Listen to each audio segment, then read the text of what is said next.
ladies, gentlemen, friends beyond the binary, warning for anybody who wasn't here yesterday. You are about to be shocked. My appearance is monstrous and hideous due to a horrible accident I suffered over the weekend. So, without further ado, hello. My name is Tristan. I am the host of the YouTube channels Step Back History and Tristan Won't Shut Up. And yes, a horrible fate befell me yesterday, or on the weekend, on Sunday. My glasses broke. My wonderful glasses that I love so much. And they suffered. They fell. I dropped them when I was taking my mask off, and the frame snapped. And to get new ones that don't cost me, like, a lot of money, I have to go to an optometrist. And the earliest time I can see one is on December 17th. So I'm going to have to live with this grimace of, I don't even know what this is. I feel like I'm I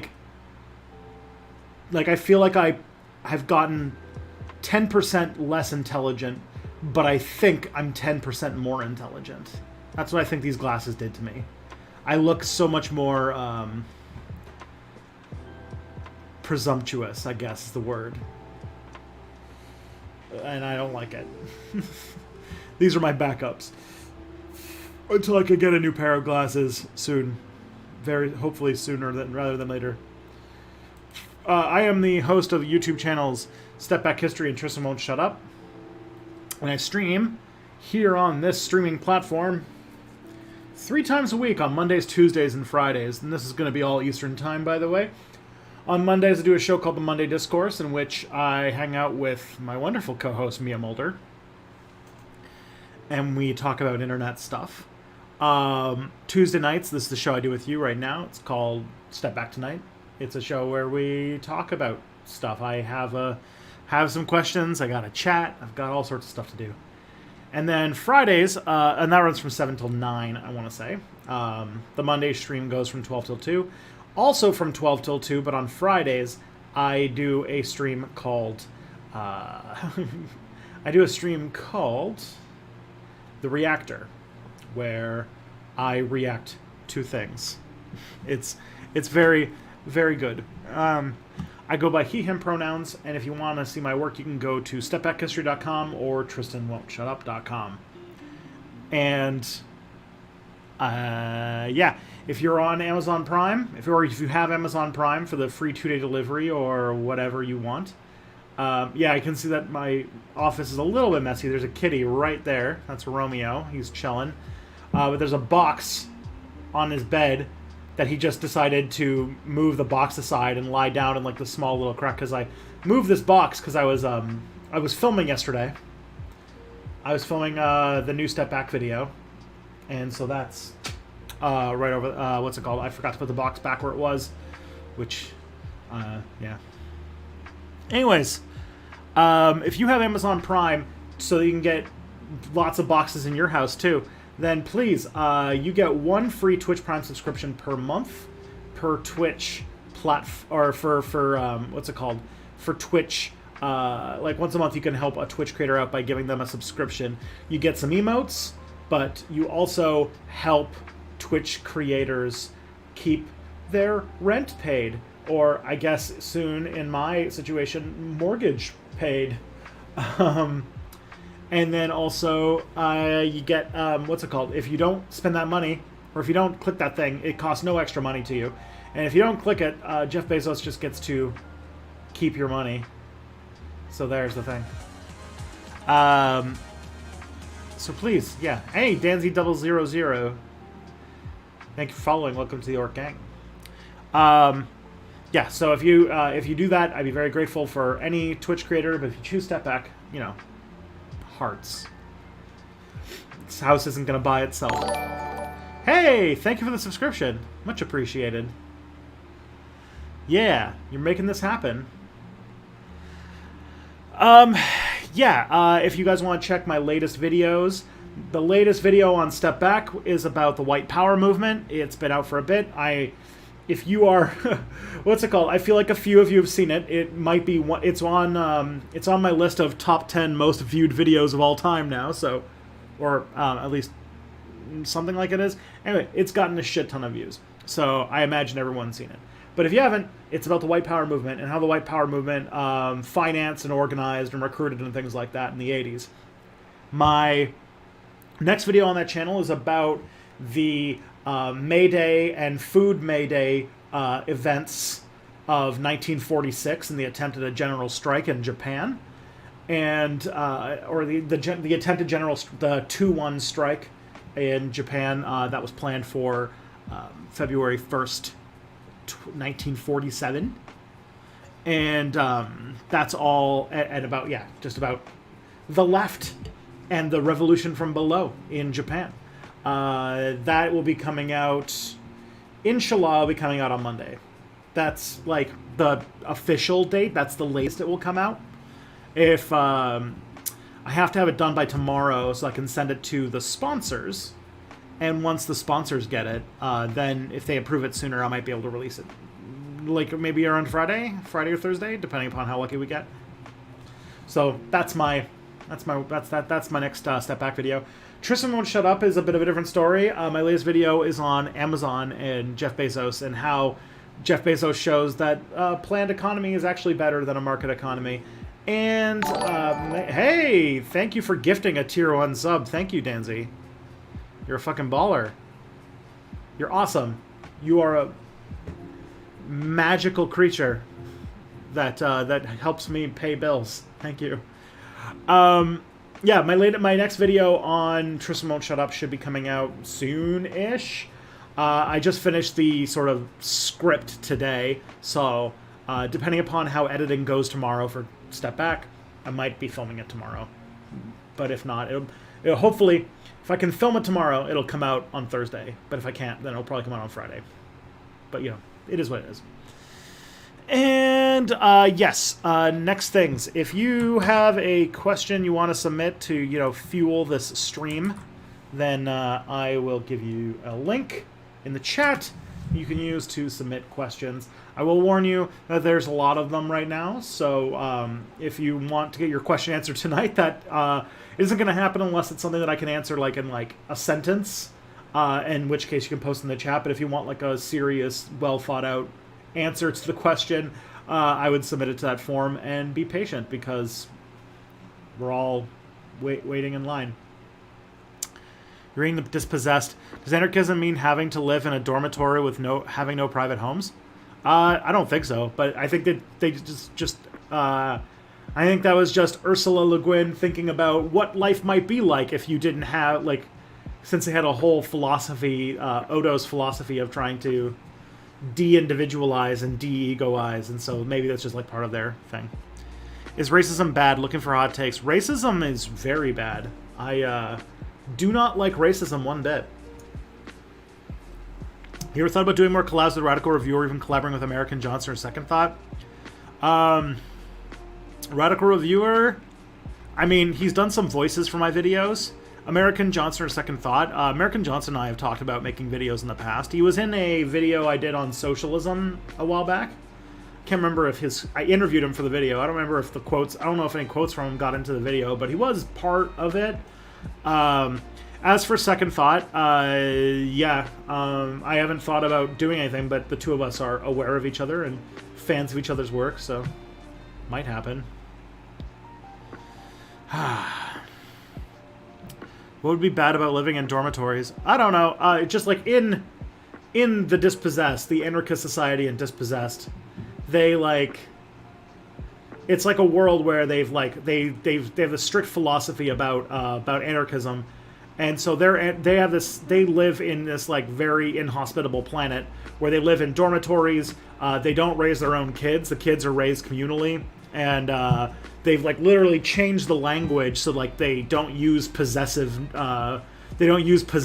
and things like that. Like it's very much like, you know, Ursula Le Guin thinking, just doing kind of a mind experiment about what a culture that is anarchistic or trying to enforce anarchism might actually do, and it was cool. I don't know if I think that that's exactly how it would turn out, but it was some cool little thought experiments. How you doing, Tristan? Well, Duke, I'm doing just fine.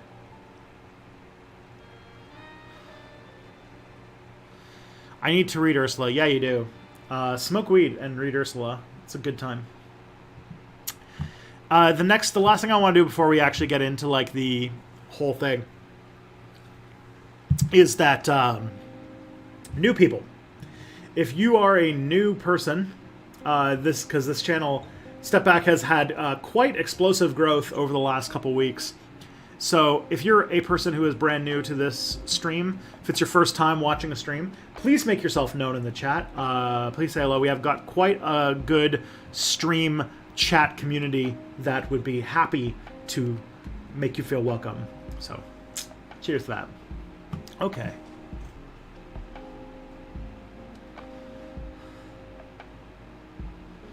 Let's see what's going on. Please, no one be off of the stream. I'm trying to work while I watch.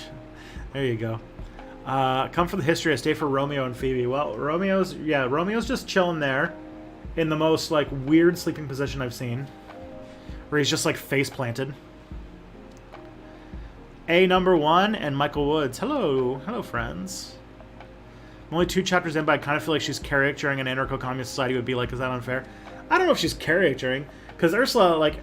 Le Guin is, like, she actually was an anarchist. I mean, she's dead now. She can't be an anarchist anymore. But, like, in my mind, I think that she was trying to earnestly try to imagine, like, I don't think that she was like, this is what an anarchist society must look like. This is what's going to happen.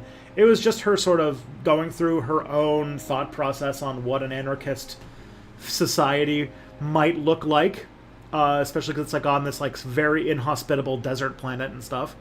And I think it's pretty, it does well. It's good. Like, it's a thought experiment. What are her Pixar movies?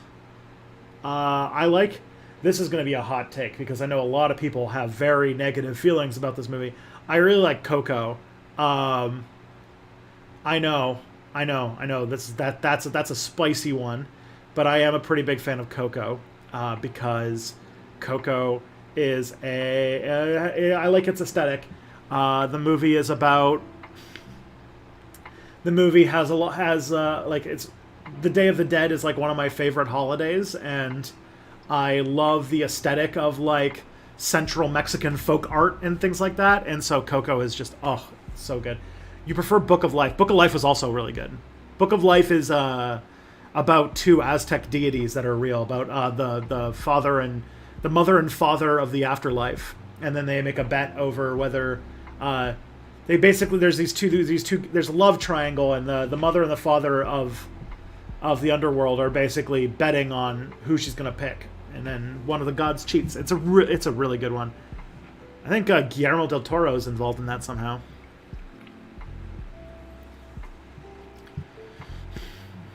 Coco Loco, yeah, it's a good. Man, it's a good movie. So I guess that's my favorite Pixar movie, just because of like my own personal attachment to like the cultural stuff surrounding it. As for like the Pixar movie that is like the best TM, like that I have, like that has the best story, I can't tell you. I haven't seen all of them. I haven't seen any of the ones with the cars in them. And I'm trying to remember if I think Moana is a good one, but Moana is not a Pixar movie. I think it's just a Disney movie, isn't it? I don't remember. Because they have like 2 studios that pump out 3D movies. One of them made like Frozen, and one of them made like Cars. And I can't remember if Moana was made by like the Disney house or the Pixar house. I don't think Moana's Pixar.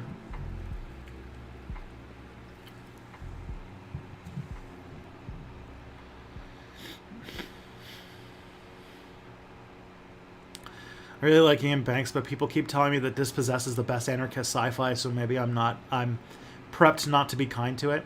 Oh, well. Is Ratatouille by Pixar? I thought Ratatouille was DreamWorks. Like, I don't even think it's Disney. But I could be wrong on that front.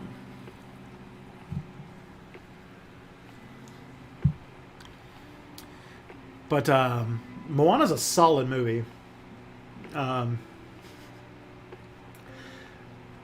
Inside Out was also a Pixar movie that I thought was really clever. I thought what it did was kind of cute, and it had a pretty good, it was pretty solid, and I liked a lot of the performances in it. Ratatouille is Pixar? Okay.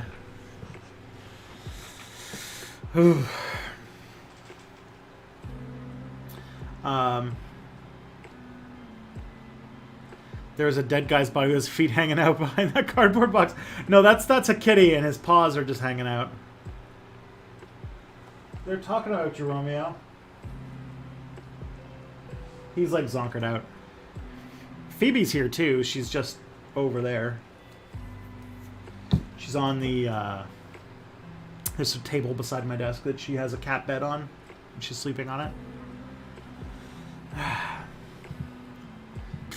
Because basically the cats just hang out in my office all day, more or less.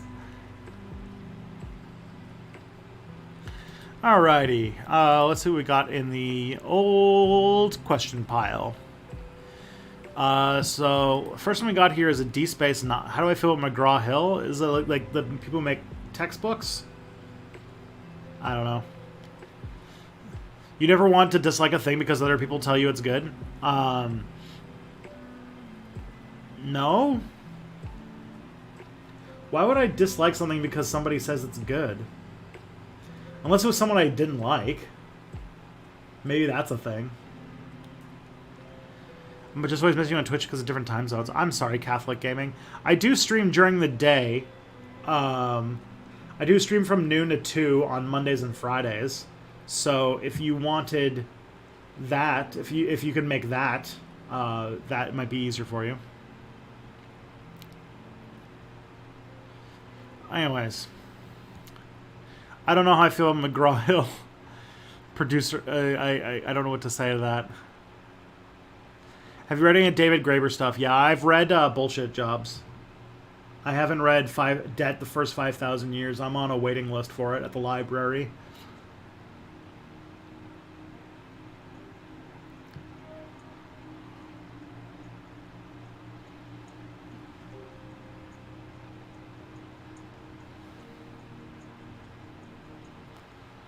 What if it was really bad and everyone said it was awesome, like Joe Rogan?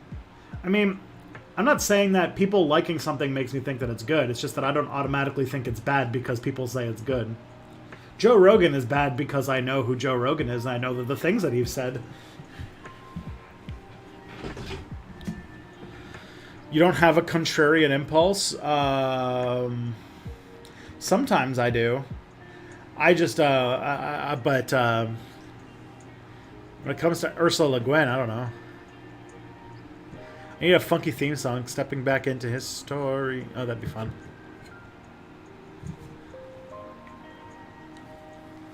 The PDF is on the Anarchist Library for Debt. Oh, that's good.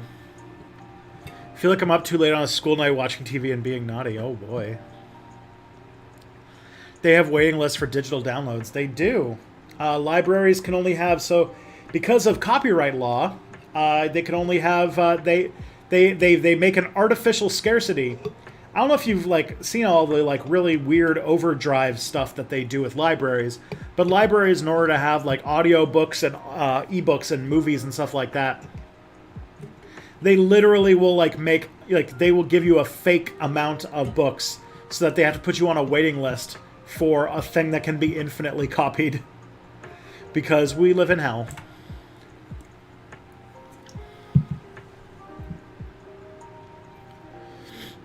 Recently found your Thatcher video. Mostly I appreciate it as I'm from one of the villages she destroyed. I'm glad people outside the North see what she did. That's good. Why not just pirate a copy? It's on the Pirate Bay. I probably will at some point, but I what's it called? I wanted to get the audio book. And the audio book's probably out there too. But I have audio books from the library that I'm already reading too.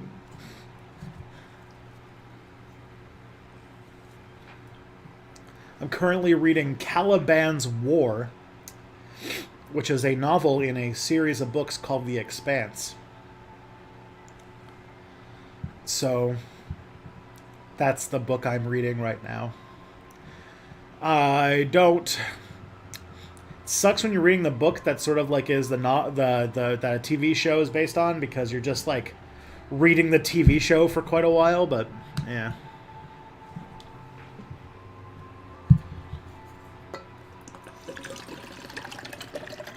Supermarket. Hey, thank you for the $5 super chat, Ron. What do you think of the conflation of modern right-wing populism and leftism with your knowledge of history as context? I mean, it's not an uncommon thing to happen in America. America's got a very weird history with populism versus elitism, because America's working class has been so racialized over the years that a true interracial working class movement has basically been impossible to grow to a real breaking point in America. And so what happens is very often populist movements that tend to have very left-wing economic sense do also tend to get riled up and get involved with like racist bullshit.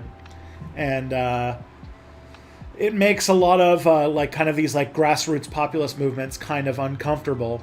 That's why, if anything, like Bernie's campaign, for example, was an example of like, it was an example of an attempt to break that. But that was one of the great things about the Bernie Sanders presidential campaign, is it was an attempt to build an interracial working class movement. But unfortunately, because America has a long history of racialized tensions when it comes to working class politics, liberals were very easily able to just to say like, well, they're populists, just like the Trump populists, so they're probably racist and you should ignore them. And it worked.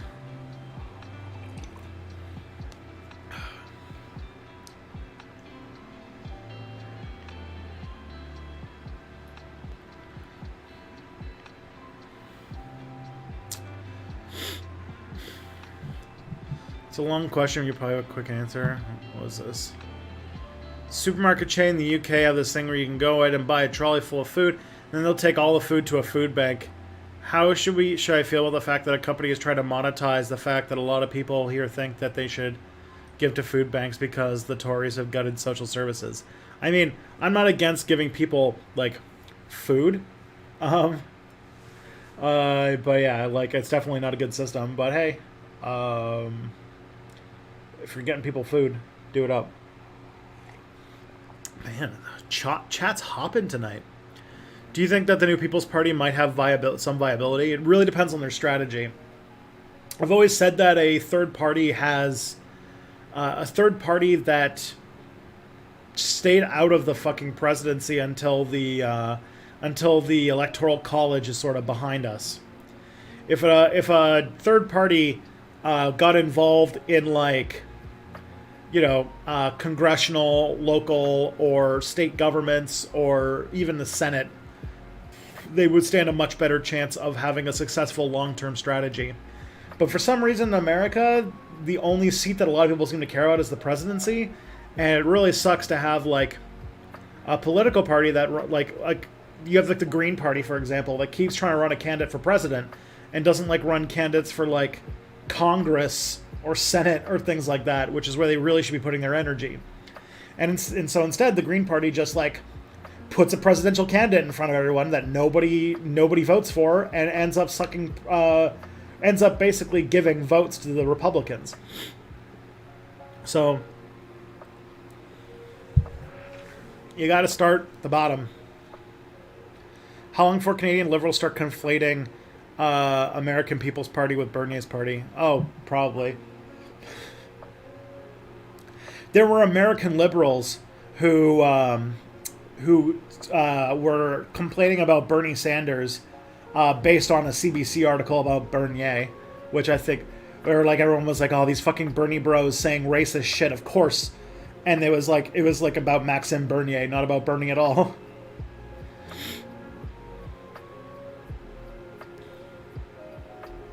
Where's Mia? Mia only comes to the stream on Mondays.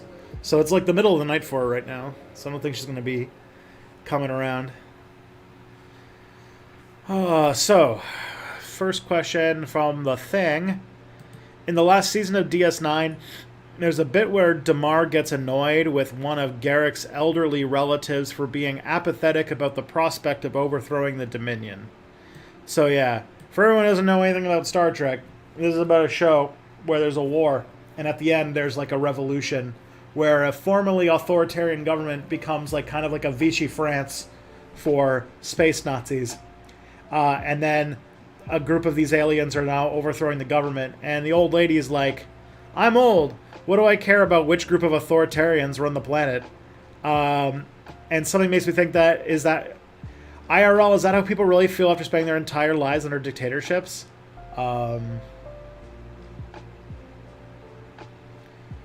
No, or yeah, I think some people do, for sure.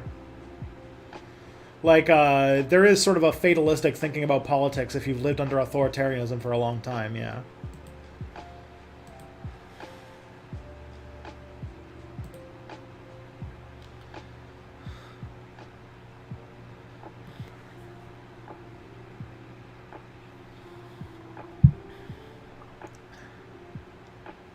Any thoughts on doing videos on Australian history?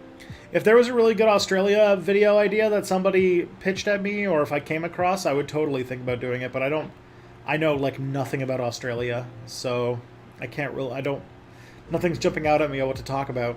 And I feel like I've in the past made videos about an area for the sake of doing something on that area, and it's always been a disappointment, so I have to wait until I found a really good, juicy history story about Australia, which, I'm sure will happen at some point. Do a video on the Emu War. I feel like that's already been done. Why are the it shouldn't be impossible third parties happen before Whigs v. Democrats v. Republicans. That didn't really happen. Like, the Republican Party was basically the Whig Party. Like, a lot of the high-end people in the Republican Party were people who left the Whig Party. The Whig Party was basically dead by the time the Republican Party came into existence. Why are the pro-capitalism party pushing to destroy the UK economy? Which one? They want to use racism to keep going, I guess? I don't know. Seems like Boris Johnson just thinks that a country that has been deeply integrated into the European economy for decades can just go on its own. And it's, I don't know. It's a silly prospect. Talking about Aboriginal religion would be a cool topic. Sure, I don't know if that's like a thing that I'd be like the best at, but have you ever solved a Rubik's Cube? Yes, I have. Is education a human right? I'd like to think so. With Brexit. Yeah, I don't know why the Tories... I think that the Tories had a fight with themselves because, like, I think a lot of conservatives don't want Brexit. Like, you had people like David Cameron and Theresa May who didn't really want Brexit to happen. But then the hogs voted for it, so they had to make it happen. And I think they just realized that their base... If they didn't explicitly cater to racists, that the conservative base was disappearing because that's where their votes are. And, yeah, they want to get elected more than anything. Is education a human right? Yes. I still think so. Will the Ireland conflict reignite? Don't know about that. I don't know what I know that Ireland and the UK were working out a deal about how they're going to do their border, but I don't know how that turned out. And if the UK hard Brexits, if that goes into effect or not.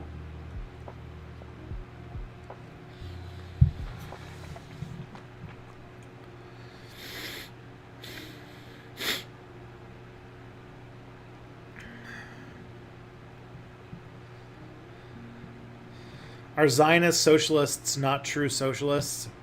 They definitely have a blind spot for, like, the human rights of Palestinians. Do you think Britain's trade issues will sort themselves out eventually? I mean, eventually, but I think that it'll result in the UK being a much weaker economy and a much like the UK will like stand without the European Union.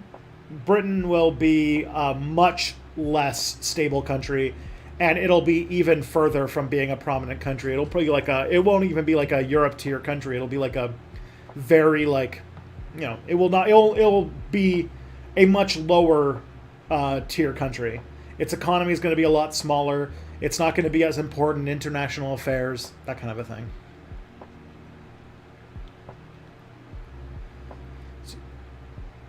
Do you see a future in which conservatism as it exists today dies off? Maybe. You'd have to solve a lot of it comes from long histories of colonization and material inequality. I do think there would be way fewer conservatives in a world where people weren't worried about their material needs being met, but we're not at that point. Can we support Zionist socialism as a preferable option to liberalism? I don't know. A what tier country? I just don't think that the UK is going to be one of the top tier economies of the world anymore. It's not going to be part. I don't think it would be part of the. I think that by the time the UK economy stabilized, it probably wouldn't be in the G7 or the G8 or any of those things. Thoughts on Bookchin? Bookchin's pretty cool. I'm interested in Ocelon's readings of Bookchin. I don't like Murray Bookchin's an interesting figure because he's an American kind of anarchist writer, and I haven't read his stuff, but the stuff I have read about his kind of local community and city focused anarchism is pretty interesting. I mean, what's between being a first world country and a developing country? I don't know. Hey, JK18901, thank you for following. Welcome to the Orc Gang, and thank you, Tina's Toilet. I missed you. This is a good chill. This is a good chat. You guys have lots of questions today. It's good. A while back, Tiger Star made a video where he talked about times in his life where teachers fucked up geography and he felt he couldn't correct them because it'd be rude. If a teacher makes mistakes, should their teachers interrupt and correct them? I mean, sometimes that's a little rude, but you should probably do that, not in class. If you do that while they're lecturing, you're basically being a prick. But if you do it after class or, with an email or something, that is different. Because, yeah, sometimes just maybe being just trying to openly say no, you're wrong in a public space is a little bit of it's antagonistic. There's really no way to interpret it that's not antagonistic in that kind of a situation. And so I don't know, I think that there's a time and place, social grace. Did you get that lamp behind from IKEA? It looks like mine, actually. No, I didn't get this lamp from IKEA. I got this lamp because when I moved into my apartment in Toronto, the previous tenants left it there, and I just grabbed it. And then when I moved to Toronto, I just took it with me. It's actually the same for this this shelving unit behind me. Same story.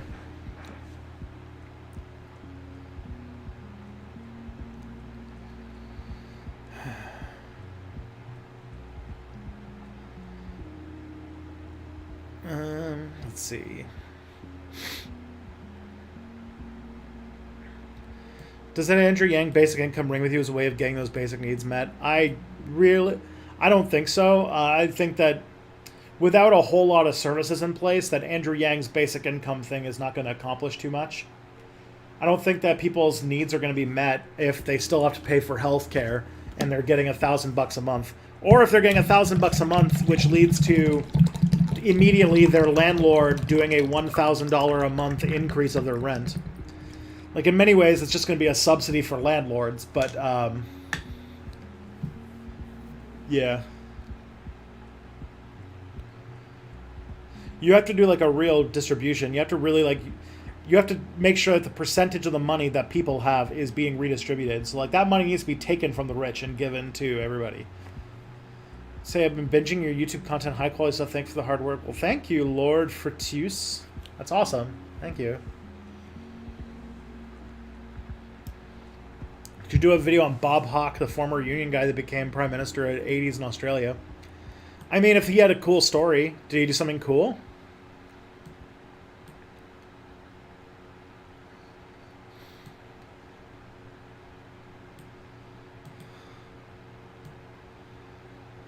Make it about you being confused, not them fucking up. In my experience, that gets a lot of productive learning done. Yeah. I have a hard time imagining post-Brexit because I know we're going to be less wealthy, but we're also probably going to be not going to be third world. What would we be? I don't know. Something. I don't know what that. I don't know. I don't. A country has never gone from globe-spanning empire to so racist it blew up its own economy in recent history. So, well, I mean, the United States, I guess, but yeah.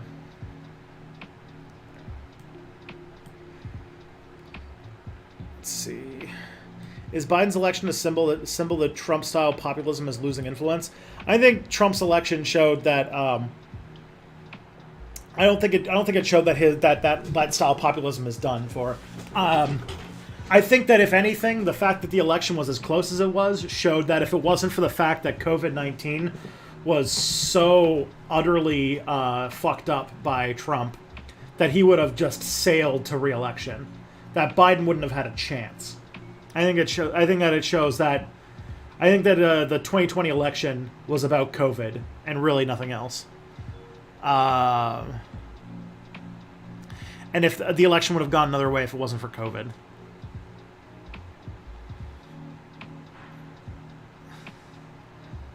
Because, yeah, the fact that the election was as close as it was when a fucking pandemic happened shows to me that, yeah.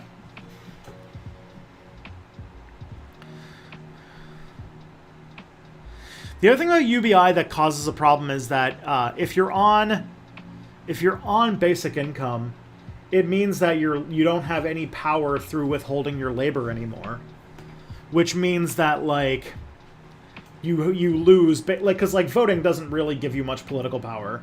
It's so small and it's so infrequent and it doesn't do anything that like you don't like really. The real democracy is your ability to strike, is your ability to exert force over capitalists by withholding your labor, and UBI sort of is an easy way to take a lot of is that what do I think about Cans UK? I think it's silly. I think it's a silly way for Britain to try and wiggle out of the fact that it did a racist bad vote, and it's trying to start a racist a new what's it called? Starting a new Commonwealth, but just with the white countries. And it's like, fuck you, Britain. They're mad that they're having to sleep in the bed that they made. That kitty looks drunk as fuck. All cats are drunk. That's the trick. Is there a story going on in Canada that Americans aren't hearing about? The big story in Canada. The biggest stories in Canada is that Canada's COVID rate has been skyrocketing, especially in Alberta. Alberta's real bad right now, and let's see. Let's see what the CBC is talking about right now. What's CBC News? What's going on in Canada? So the biggest stories in CBC News: Alberta bans all outdoor and indoor social gatherings in bid to curb soaking COVID-19 infection rates. Manitoba extends COVID-19 restrictions through the holidays but exempts drive-in events. Pfizer's vaccine strongly protects against COVID-19. That's big news because Pfizer is the... Canada has a deal with Pfizer to get vaccines, and apparently 250,000 COVID vaccines are arriving in Canada next week. So that's fun. 700 families waiting for children's health services at Toronto hospital as pandemic backlog grows. Yeah. And then the U.S. Supreme Court rejects Republican challenge to Biden's Pennsylvania win. Ottawa says it's not alarmed by Trump's threat to restrict vaccine exports. Air Canada suspends all service to Sydney, Nova Scotia and St. John, New Brunswick. So it's like, whatever. It's not a ton of news happening. Is the Alberta rise in cases connected to its very conservative government, in your opinion? Yeah, it's because the Alberta government has been very unwilling to put in serious COVID restrictions. Like that story I just told you is like a big deal because that's like Alberta doing its first like really big serious COVID restrictions after like the first lockdown. Is it bad that I'm slightly happy America are fucking their economy at the same time as us? Like at least we're not alone. I don't know. I think I might have to put the kibosh on like, am I a good person questions, because I feel like they're always awkward. Like, this is something that I feel or something that I think. Am I a good person? I feel like it's like uh-oh.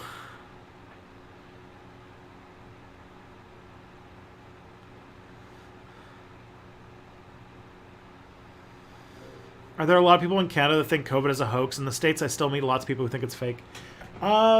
There's definitely anti-maskers and anti-mask protests and stuff like that. They're not. I don't think like they're around. They're all over the place. I don't think they're as prevalent as they are in America, but they're still like around. Like there's a big weekly anti-mask protest in downtown Toronto still like every weekend, and like. People, like, I think that, though, Canadians are still more likely to do the things that the government tells them to do. So, for the most part, like, I haven't heard a lot of people saying COVID's a hoax here.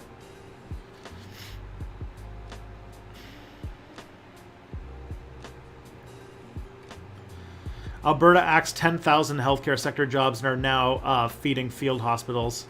Yeah. Turns out that decades of hollowing out all of the infrastructure of our countries has resulted in them not being able to handle crises very well. Genuinely curious your perspective. Couldn't the case that UBI increases one's ability to withhold labor by giving you a safety net if you strike or quit? I mean, theoretically, I guess, but also, like if you are an unemployed person who lives on basic income and you don't like if you think your basic income gets cut, what are you going to do? Are you going to strike? You can't, like, what's it called? You're not going to be able to withhold your labor in order to force something to happen. The only then act of political agency you can do is vote, and voting is like almost worthless. To be perfectly honest, voting is like the least effective form of political mobilization. Because you're just saying pretty please, and that you have very limited choice, and it's very infrequent, and the amount of choice you have is very small. Like, there's no real pressure. And protests as well. Like, I think any protest where the police don't show up with riot gear is basically just a parade. Showing up to say some things when you have all the proper permits and shit doesn't get busted is pointless. So, like, we would need to, if we had like UBI and we had like, you know, the expanse world where like everyone's living on basic income, we would need to find a way to exert power over the government when they have all the control over our resources and we have nothing that we can do to basically like coerce them into doing something.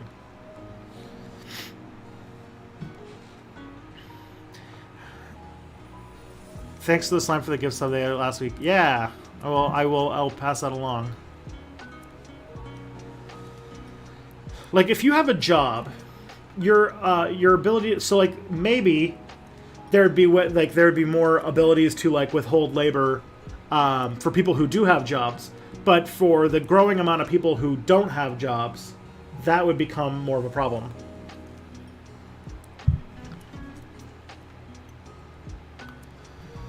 It's supplementary to earn income, not a replacement. I suppose. I also do think, though, that the basic income, if basic income becomes part of the welfare state, then I do think that it's going, first of all, it's going to be used to slash other benefits. Like, a lot of the conservative arguments for UBI are so they can cut unemployment benefits, they can cut disability benefits, which is really fucked up. And on top of that,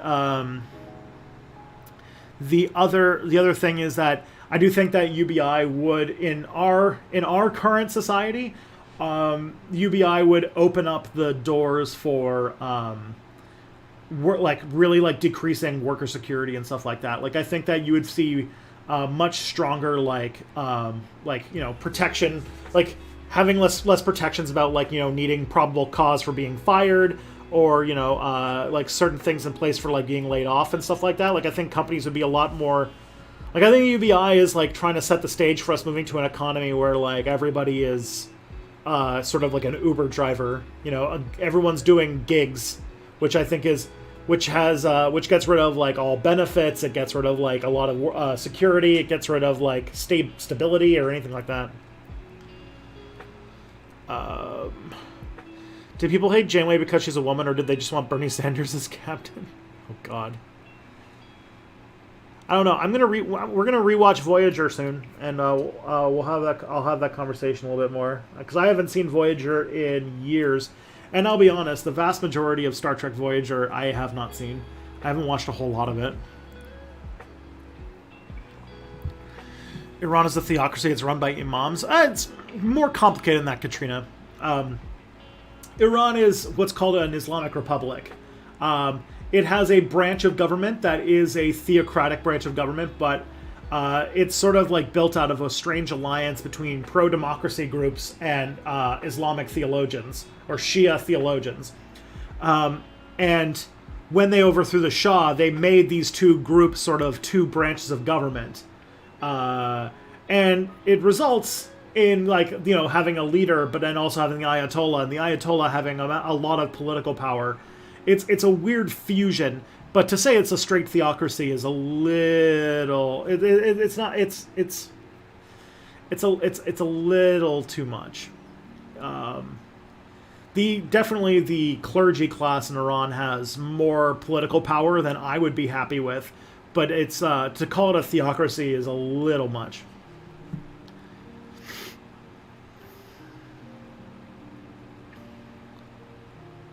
I love Janeway. She was my favorite captain. I know a lot of people who say that. I think that Voyager is getting a sort of second look in recent days, and a lot of young women who in the 90s were really big fans of Voyager, and I think that a lot of its negative reputation comes from shitty fanboys in the early 2000s. So I'm curious to see what comes out of it, because I rewatched Enterprise, and even Enterprise was it had some bad moments. But, it was not as bad as, the way that Trek fandom has remembered it.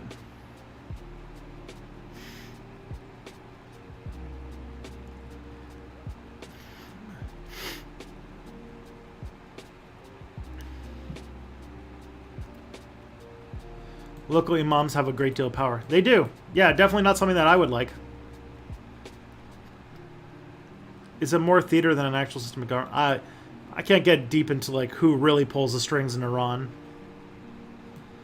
In a capitalistic society that requires currency to satisfy needs as water, wouldn't it make it more sense to a lot of citizens with a stipend to satisfy those basic needs?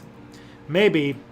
The only thing, though, is that there's another thing about capitalism that we're not getting here, and that is, this is why I think that if UBI ever did get passed, central banks, whatever country did it, their central bank or whatever like that, would allow for inflationary increases to increase to the point where it would be basically pointless anyway. The reason I say that is because one of the things that capitalism sort of needs to function, as we've kind of talked about, is disciplining the working class. And in a capitalist economy, the ability to fire people and being unemployed, basically a recipe for starvation and homelessness, is at the core of how the ruling class of a capitalist economy dominate and dictate terms to the mass amount of people with no democracy.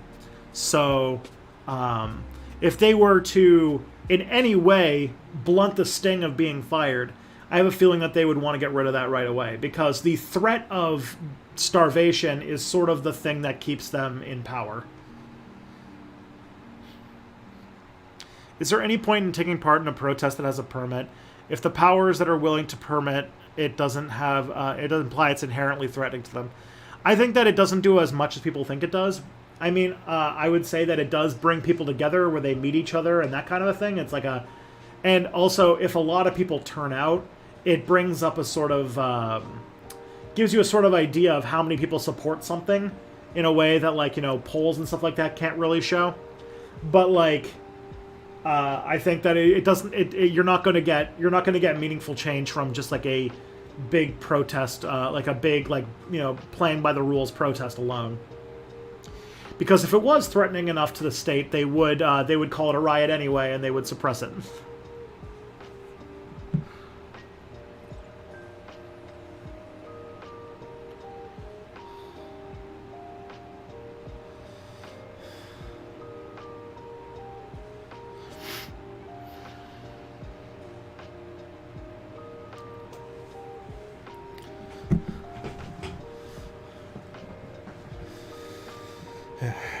To me, I think that UBI is not as good of an answer as a jobs guarantee. I think that a jobs guarantee would be a better program to implement than UBI. Which is basically that, like, the government would always be the employer of last resort. So there's no unemployed people. There's no way for you to... If there is no work for you to do, the government will give you a job somewhere doing something.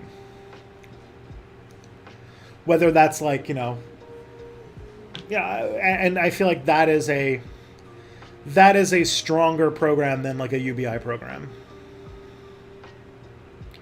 Because it still means that workers have the ability to withhold labor as part of it. It basically adds a little bit of democracy to the workplace.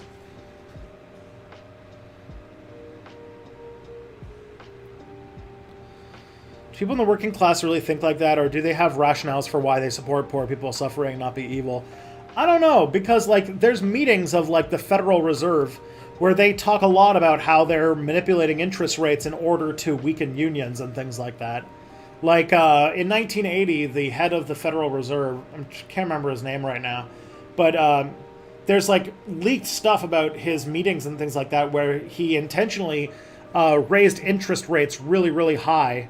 This is like in like 1980, I want to say, to basically destroy a union that was trying to strike.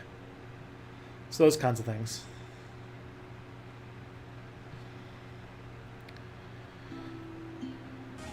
Will Trump be banned from Twitter when he leaves office? Hey, that hippie punk. Thank you for following. Welcome to our gang. I don't know if Trump will be banned from office or Trump from Twitter when he leaves office. I think he might be at some point, but I don't know if it's going to be right away. I think it's like the first big, like Trump's been breaking the rules of Twitter forever. The first big time he does that after he's done being president, I think Twitter will ban him. And if he does that, I worry that Twitter might actually get like attacked by like a mass shooter or like a bombing or something. That kind of scares me. Do you ultimately think that creates more prosperity because they are neo-libs? That's a good question. I don't know if I have an answer to that. Yeah, Paul Volcker, that's the guy's name.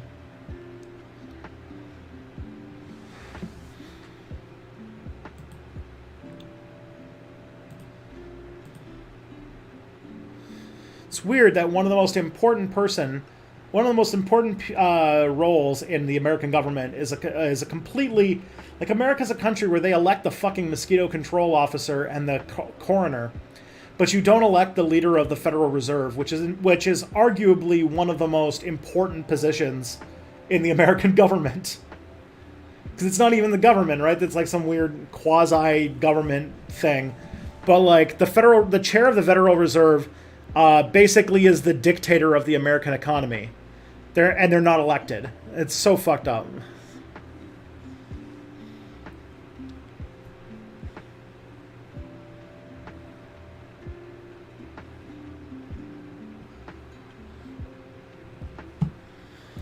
Is playing as a pirate republic in the Grand Strategy EU4 the most left-wing way to play the game?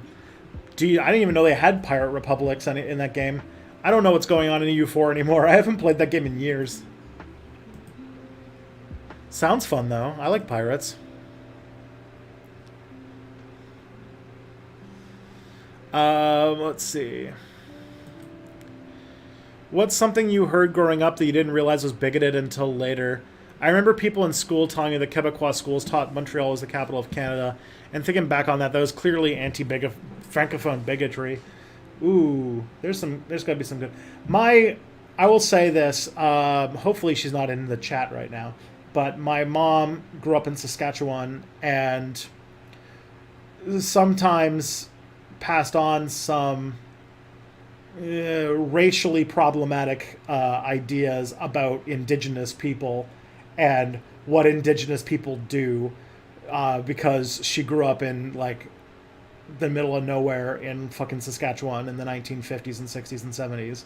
So I definitely have heard a few of those things that I had to unlearn as I grew up, and she had to unlearn as as she lived in Ontario. Hello, T-Bone. Hello, Kevin F. Logan. Hello, Kevin Fetterlogan. Is the United States a fascist country? If not, would that tip the scale? It's definitely leaning in that direction. It's becoming more nationalistic and more isolationist. Or not isolationist. It's becoming more nationalistic and identifying a sort of like white racial group that they define as like actual Americans. And Trump has shown that they are definitely like more interested in, you know, moving towards a dictatorship that identifies that person as the ethnic group, the racial group that needs to fill America. That is a thing. That is definitely a current in American politics that America is way closer to than I would be happy with. Does Biden think his policies create more prosperity, or is he aware he's protecting capital? I don't know. And honestly, in a lot of ways, it doesn't really matter what they think.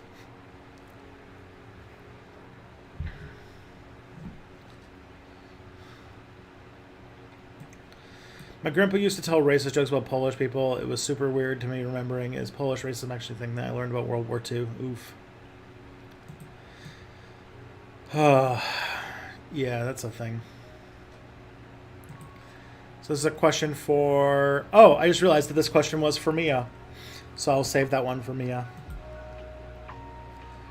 Do you think that you will do a Tristan Won't Shut Up about why Cenk Uygur sucks sometime during 2021? It's on my list of things to do.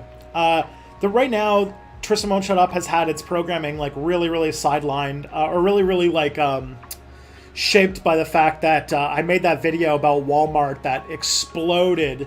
And so I've been pretty much obligated to make a lot more videos about like planned economies and stuff like that until I've sort of like tapped out the People's Republic of Walmart for content. Because every single time I release a video on it, it's doing amazing. So I gotta do it for at least a little bit until I run out. But then it is on my list of like things to try out sometime.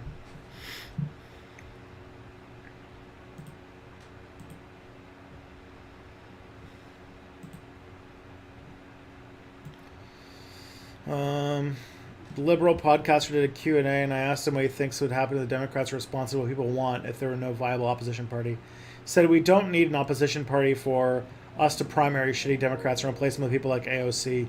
Thoughts on that take? I mean, it's funny, because basically that's how Chinese democracy works. That's how elections work in China, and that's how they worked in the Soviet Union. So he's basically arguing for a single-party republic. So if he thinks that, then he must think that China's a democracy.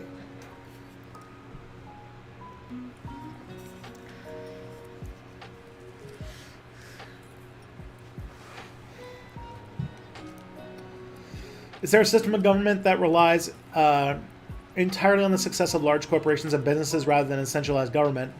Yeah, that's. I mean, that's basically what neoliberalism is.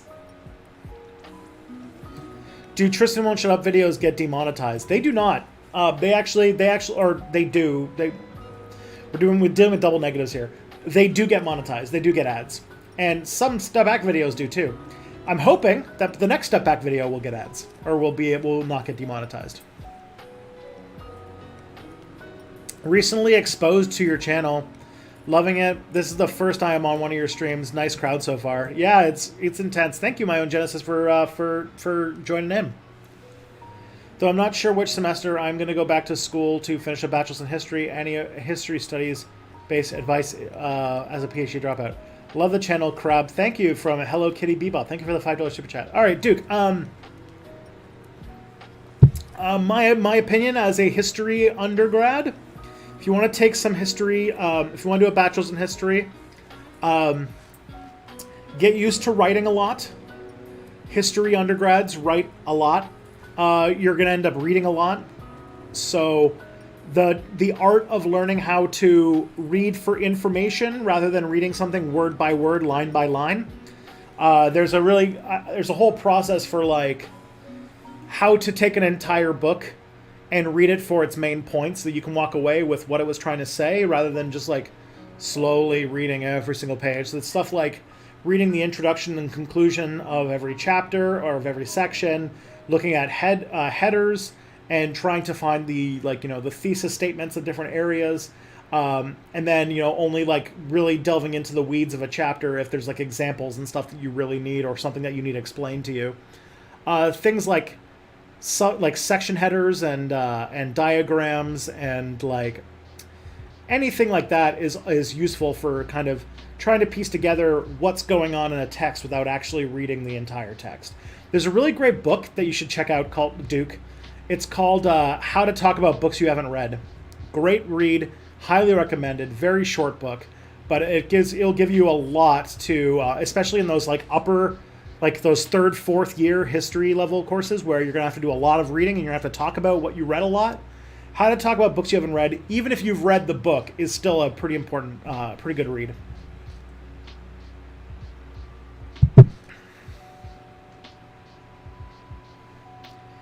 What messages would you like to get through to liberals and conservatives on what topics? Gosh, that's a good question. I think the main like if I could get one message through to liberals and conservatives right now, it's the idea that like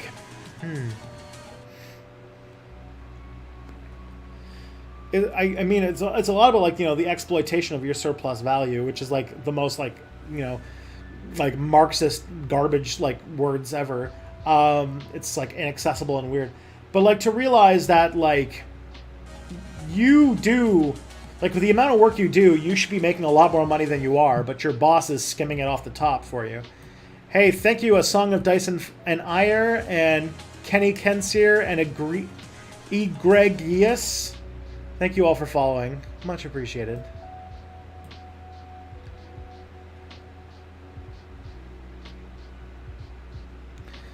Disturbing the dispossessed. Maybe this will make sense later.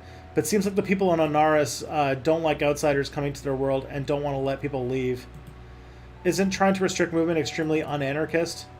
Yeah, but also Le Guin is writing about the society as having its own contradictions and its own strains. Because it's a society. It's not a utopia. Or it's not like she's writing it like as like a society of people, and like one of the things in this, about Anaris, the anarchist society, and that book is that it is that in some ways people have become kind of they've become the anarchist ideals. They've become a little too slavishly adopted to it. Or am I a lefty? Reese 97. I believe I am. Yes.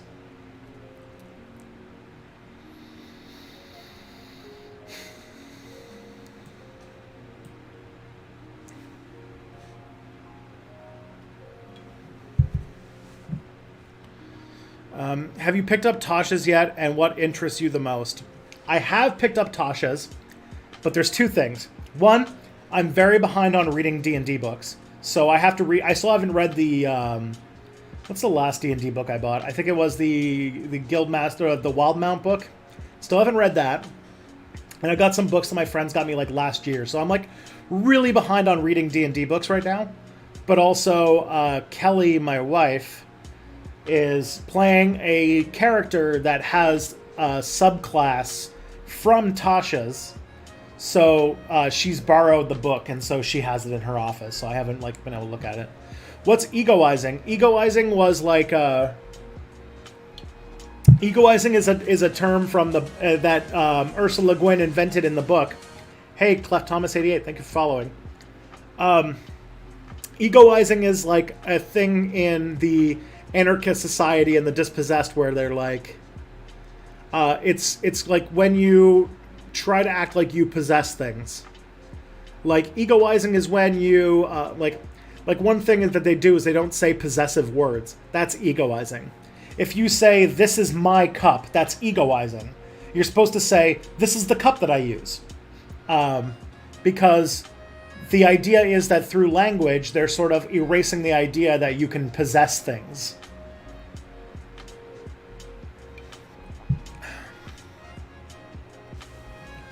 And in case people are curious about what the character is in Tasha's, my wife's playing a rogue that is using that like psychic soul blade subclass. So,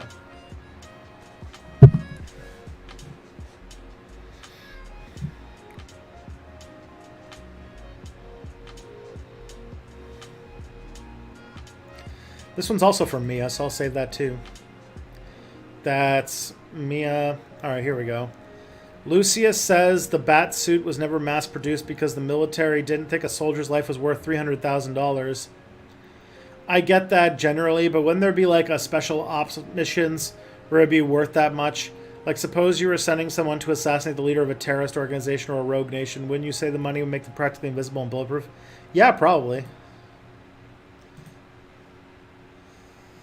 Who would have known that Christopher Nolan's Batman movies weren't realistic about the military-industrial complex? So many good subclasses in Tasha's. Yeah. I really want to, like, read into it. Here's the thing, though. Character, like, new subclasses are awesome. The thing is, because of how my D&D schedule works, I'm never a player.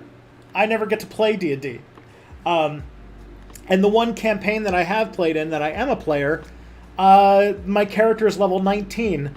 I've been playing the same character, the same class for like over almost 2 years now. Like I think it'd be 2 years in like in the spring sometime. So it's like I played like I made one character like in the summer I think of 2019, or maybe in the spring of 2019. And I've been playing it ever since. Want to join in a game with Sam and I? Maybe not even D&D though. Maybe depends upon when my schedule is, and also. When COVID starts to come to an end, I'm really, really jonesing to get into, for my next game, to be in person. I really want an in-person D&D game. At the moment, I'm in 3 games. One is with people in Toronto, which I think is ending soon. That's where I have the level 19 character. I think that campaign's going to end soon, and I don't know if I'm gonna pick up with them whenever they start the next one, because since that campaign started, I've moved to London, and I would like to keep that space open to be a player in a game in London, played in person. And then there's the one I've been running with Kelly and a bunch of her friends, which is sort of a COVID quarantine campaign. And I don't think that campaign's going to last super long after things start coming back to normal.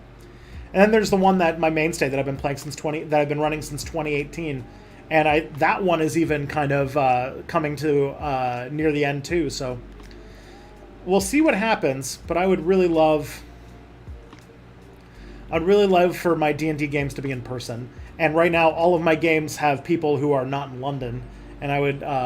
So if all those games end and I get to a point where like I'm playing a D&D game in person in London, then I would be okay with playing one online as well.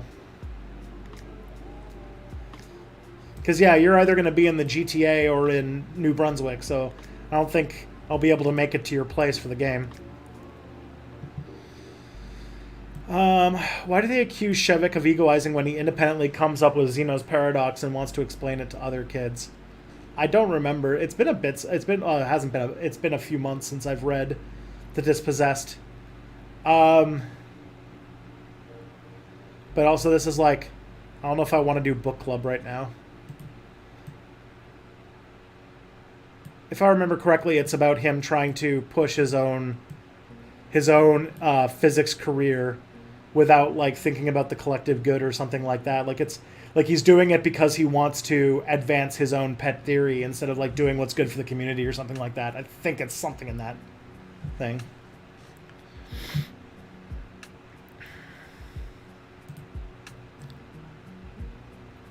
Okay. A lot of Mia questions. Are many kitchen workers in Canada unionized? I actually don't know. Hey, Grupnik donated $1. Thank you so much. What did you write? Here's $1. And since you didn't answer my question from the Google Docs forum, I'm going to ask some questions. 1. Thoughts on corporate wokeness. 2. Are Tanky's comrades? 3. Thoughts on Vosh's anarcho-Bidenism. 1. Thoughts on corporate wokeness. It's irritating, and it's going to be the thing that we're going to be fighting against as the left for the next 4 years. So that's going to be annoying. Are Tanky's comrades? Depends upon what you mean by Tankies. Marxist-Leninists can definitely be comrades.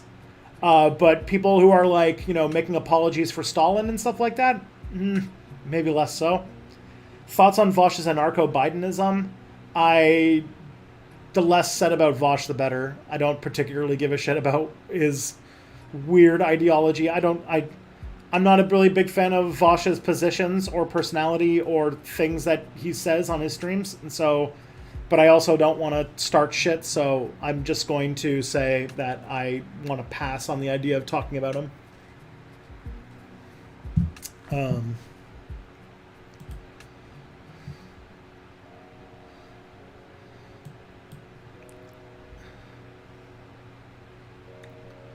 Let's see.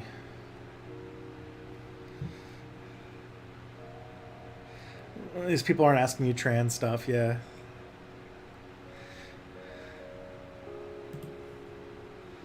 Can you visit it? You can visit Tenochtitlan in 1474 or any given Mayan city in AD 474. What do you pick? Oh, definitely Tenochtitlan in 1474. Oh my god, yeah. To see Tenochtitlan at its like high water mark. I mean, its high water mark would more be like 1510, but I would still like to see it.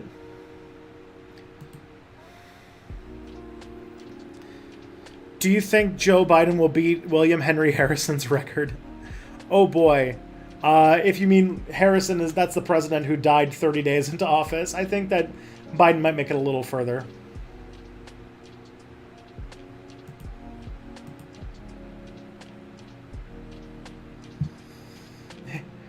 It's a hype water park. It has one really tall slide, but you don't want to ride it.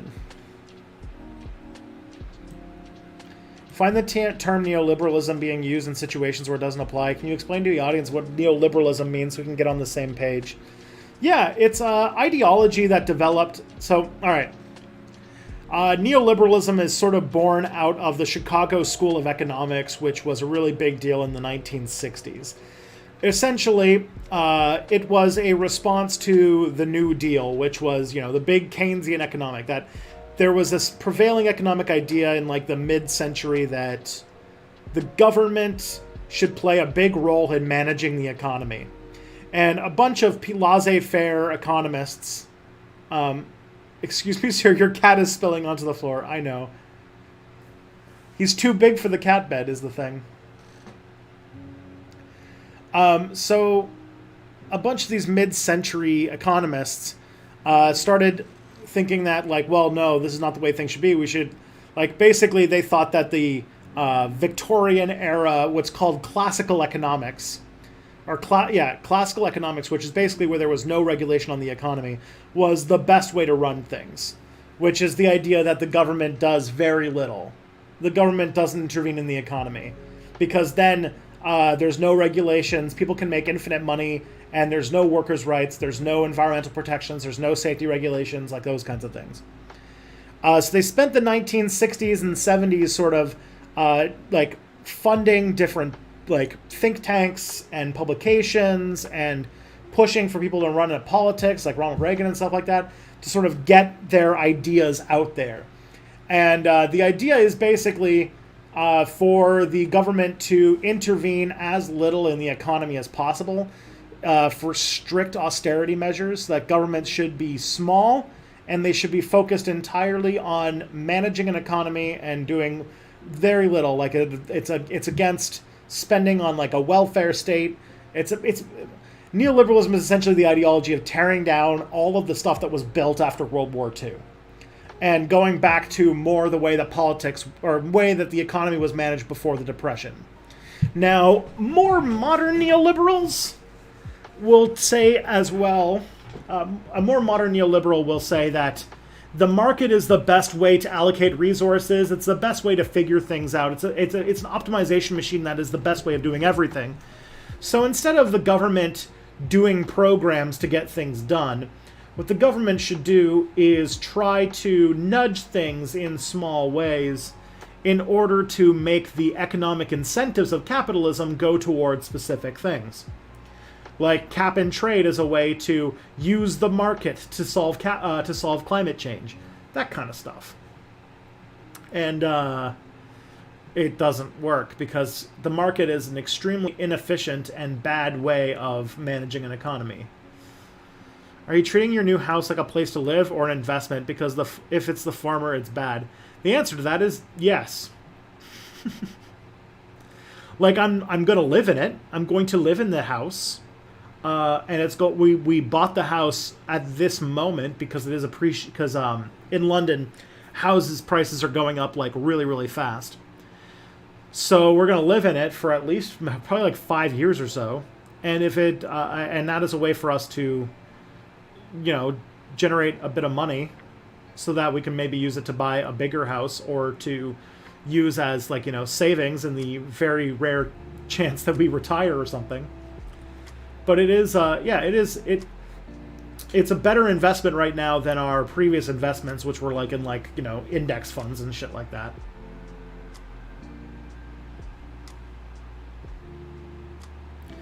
This isn't my house right now. This is my apartment, but we just bought a house. For people who don't know, we just bought a house on Sunday. So, and we just had our mortgage approved today. So, we probably at the end of either sometime in February, we're going to be moving to this new house that's not so far from here, but it's pretty exciting.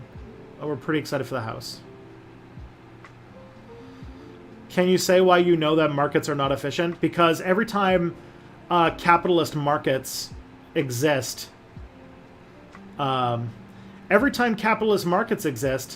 they the most successful organizations and firms in those act like planned economies, which makes me think that they try to circumvent the capitalist system and try to make it as uncapitalist as possible.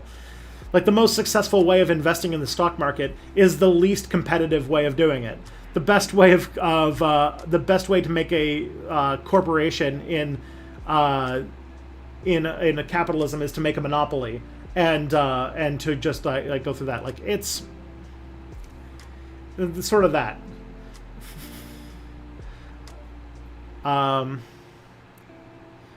Did you move to London? Yes, I moved to London back in the summertime, and we got an apartment. But because of the rapidly heating up real estate market, just like a few weeks ago, we decided to buy a house. Is there a lot you can do to that house? It looked nice on the outside, but if you spruce it up a little on the inside, then yeah, it'll grow in value while you live in it. Yeah, and it's also it's actually in a pretty good place. And the fact that house values have doubled in London in the last 5 years makes me think that if we live there for 5-10 years or something like that and then sell it, that we could walk away with a tidy profit and maybe use that to move into a nicer house. It's a nice house. I like it a lot. It is, but that's the whole thing, right? About buying a house is you get into the real estate market and sort of move up. Can good socialists ever do investments? I don't see. Like, what's it called? This is the system we live in. This is how you generate. This is how you generate wealth to get by in this world. Isn't treating homes like an investment kind of evil? Sure.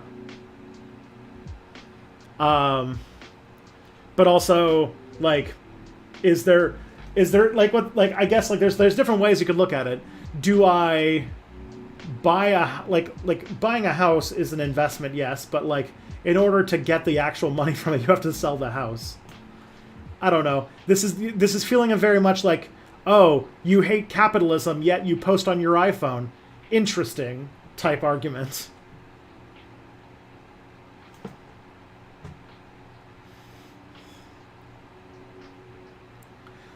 Like,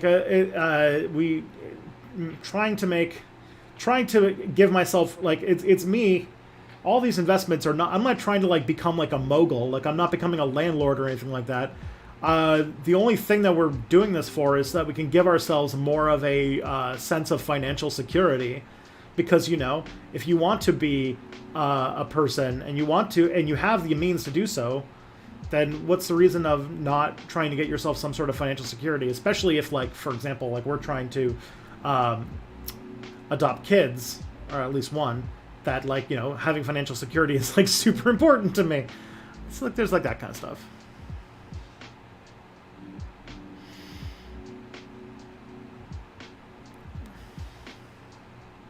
Can you clone yourself so the clone can become my history professor? Oh, man. It's a competitive world. How long for Peter Coffin says Tristan's a real leftist because he doesn't live in a tent on the street? For real.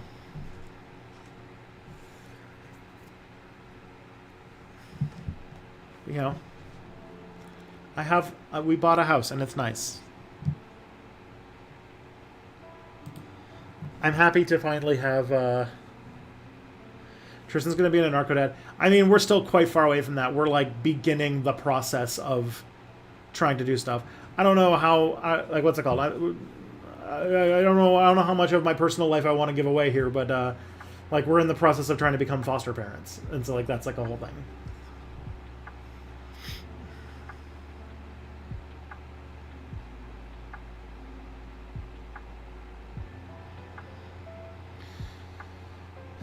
Is there a limited argument, though? Can you be a restaurant chain CEO and said, I'm just surviving in the system? I mean, at that point, I think it's the point when you have employees. That's when things start to become unethical. If you have employees or tenants, that's the part where you're becoming unethical. What happened to the So That Happened podcast? It's a good. I get asked that a lot because I am the smallest YouTuber of the three of us. The answer is that the show only happened if Cody wanted it to happen, and Cody doesn't. Cody was interested in it for a while, and then he lost interest. He went to go write his book, I think, and then he just kind of forgot about it.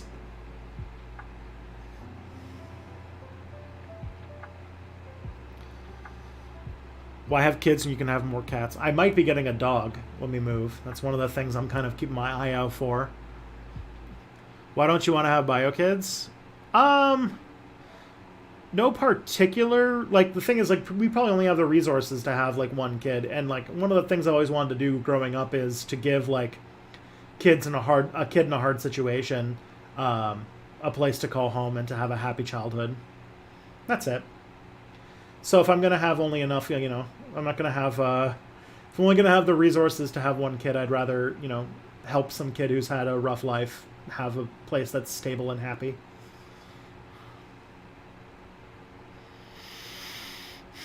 Mary Bangkill, Milton Friedman, Ayn Rand, Gordon Gekko. Oh boy. Let's kill Milton Friedman. I'll marry Gordon Gekko, and I guess bang Ayn Rand, although it's an unpleasant prospect.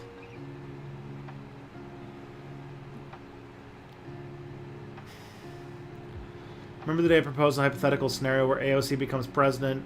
Who should a left-wing president put in charge of defense?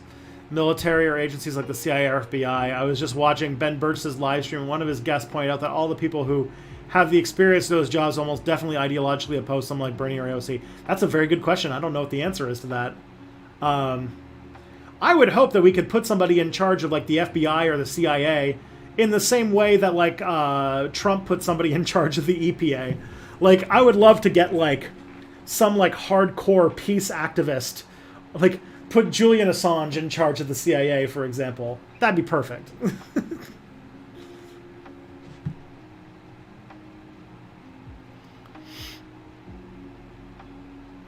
You've consumed like 40 hours of my channel this week. Holy moly, Jamie. Thank you. Thank you for the watch time. I much appreciate it. What system of government is my favorite, if any? None. I'm an anarchist. I guess like if I were to say that there are two forms of government happening in our world that I was a fan of, it would be the direct democracy of Switzerland and the democratic confederalism of Rojava. Those are probably the two that I like the most. And I'd probably say I like Rojava more than Switzerland.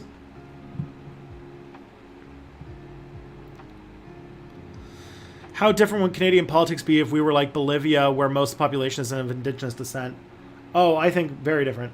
Hey, thank you for the $2, Matt. Went to the Spanish Civil War Memorial on this date on OTT today. That's awesome. It's pretty cool.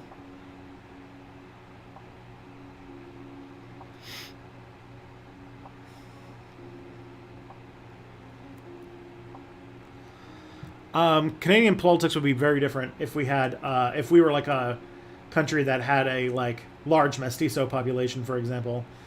I think like imagine what Canada would be like if we had if the majority of the country was Métis, for example. The politics would be very different.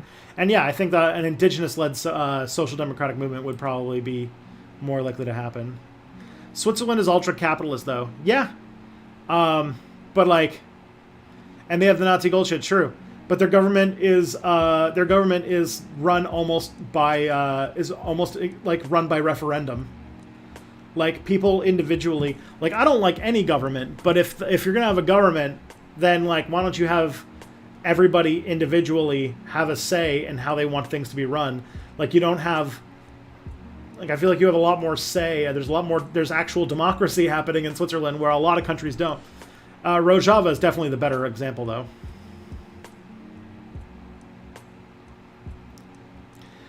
Yeah. Put Julian Assange can be in charge of the CIA, and his one job is just to dismantle it, to stop it, to un-CIA.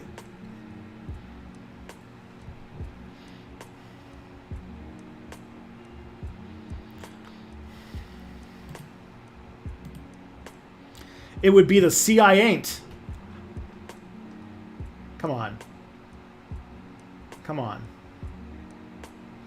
Ah, no, and somebody posted that the second I said it. Which is worse, renting out your property or keeping it empty until it appreciates in value? I'd probably say renting out your I don't know. I don't know where they would be on. I don't have an international badness standard, but both of those are not good.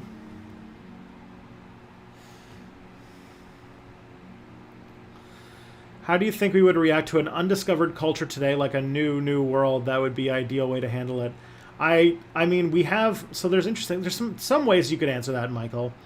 One that comes to mind is that we do have some policies about what are called uncontacted tribes. There are some uncontacted peoples that live in remote areas of places like the Indian Ocean and like the Brazilian rainforest, where there are policies on the books to not interact with them, that they are not like it is illegal to contact these people, but if it like turned out to be a whole new continent full of fresh resources to primitively accumulate, I don't know how well those kinds of high-minded laws would hang out, and whether or not, as soon as somebody starts doing it illegally in violation of international law, then followed by everybody else trying to get in because they don't want to be the last person to try and get in on the new colonization game. I think that'll definitely be a thing. I can't wait until we do that to space.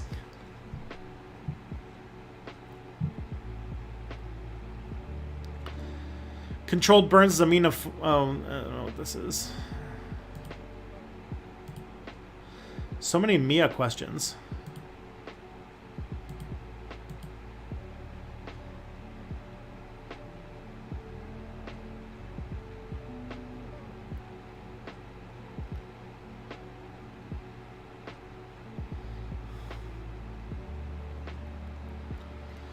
I'm worried people will attribute any shortages that come as a result of a hard Brexit to COVID and then won't get rightfully mad about it. Do you think that's likely? Yeah. What's it called? It's the other big thing happening, so they might. What's this shit about, like, Boris Johnson is always like we get a news story like every other week that Boris Johnson's about to resign. I don't know what that's all about.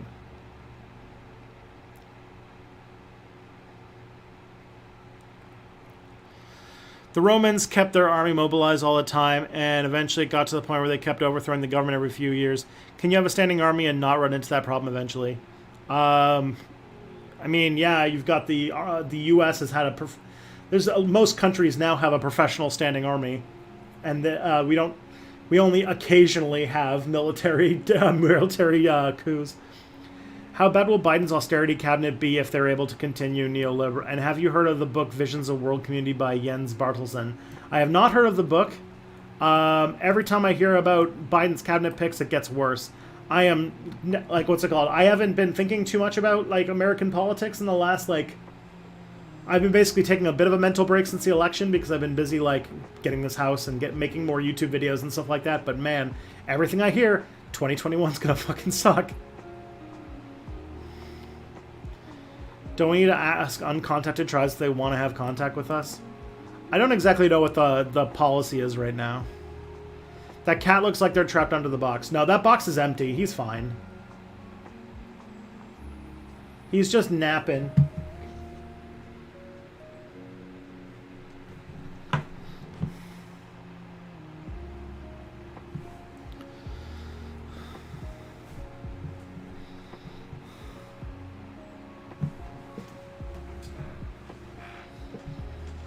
Right.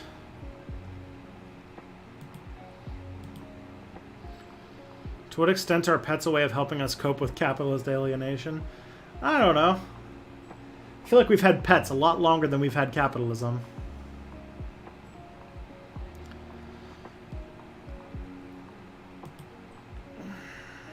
Is it wrong to make your kids say I love you to their relatives? We already answered that one.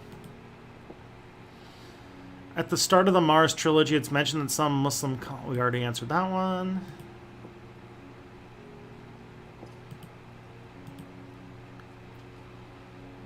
Did you hear what's happening in Ethiopia, and what are your thoughts on it? I don't know. Eat a raw onion for $25. No. You could not pay me enough money to eat a raw onion. Oof. I don't know if you know me, Leon, but I hate onions so much. Like, I can't, like, what's it called? Like, it pisses off people about how much I hate onions, because I, like, refuse to eat anything with onions in them. So. Do you think there are traits that are, in essence, human nature? Yeah, I do think so. I think that human beings seem to like to cooperate on things, even when they're told not to. Like, we live in a society that creates an entire structure focused around ruthless competition, and yet, for the most part, we still, when we're in small enough groups, we just kind of cooperate. I feel like cooperation is, like, the number one thing that human beings do that seems to be at our core. Hey, Kev, thanks for the $5 super chat. Just want to say I found your channel a few days ago. I absolutely love it. Keep up the good work. Thank you, Kev. That's so awesome. Weren't cats and dogs work animals for most of history? Yeah, I guess that's true. I don't really know too much about the history of pet ownership.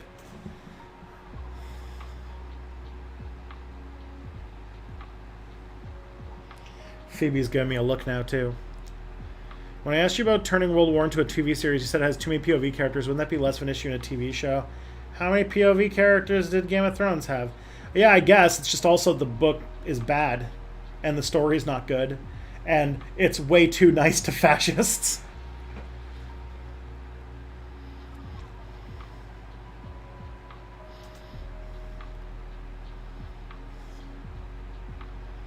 Yeah.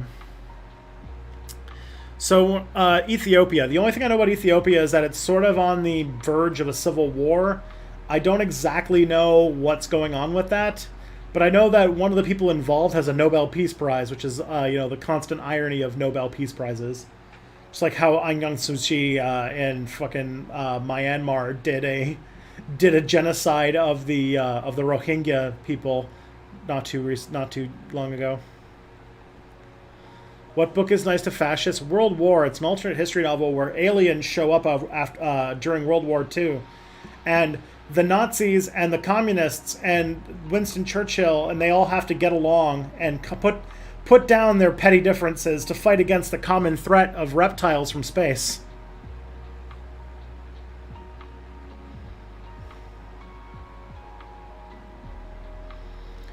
Can I blame somebody in 1994 for thinking fascism would never happen again? I guess not, but also it's just like, I don't know. It's just not good. It's just not good. It's not good book. Book bad. Book not good to read. Book unpleasant reading experience.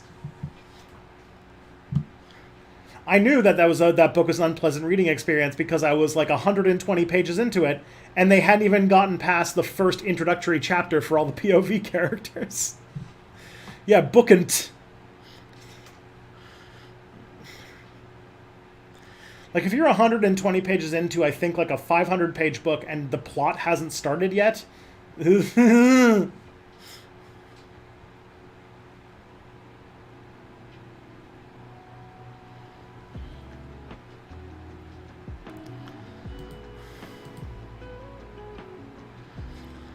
what do you think about what's happening in France? What do you think French people should do? I don't know what this is a reference to. I don't know what's happening in France. Do you think Nancy Pelosi could have a party coup with her reduced majority and conflict with us leftists? I don't know. I don't know if they. I don't know if the numbers are there to have like a real party coup. Because like when Nancy Pelosi last ran for Speaker of the House, all of her challenges were from the right. And so I don't know if there might be an attempt to raise up a left-wing challenge against Nancy Pelosi, but I don't know if there's enough of a left-wing presence in the party to do it, but who knows.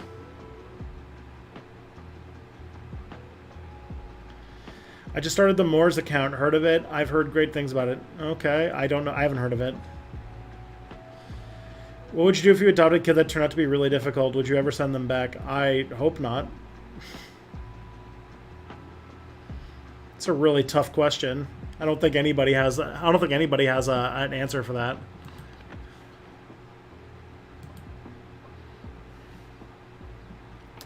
Have you seen the latest episode of The Mandalorian, and what do you think? Yes. I don't know if this is a reference to the one that happened last week or the week before, but yeah, I'm up to date on The Mandalorian. It's pretty cool.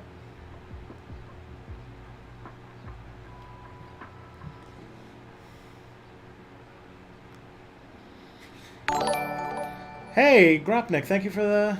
You should do a video about Ayn Rand and debunk her writings. Maybe. I don't know if I'm the person to do that, but Ayn Rand would be a pretty fun video. Shitting on Ayn Rand would actually be pretty fun. Maybe I should write that down.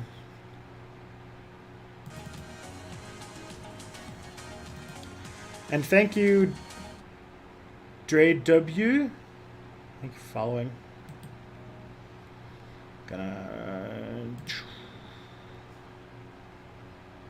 Where are we? There's that thing.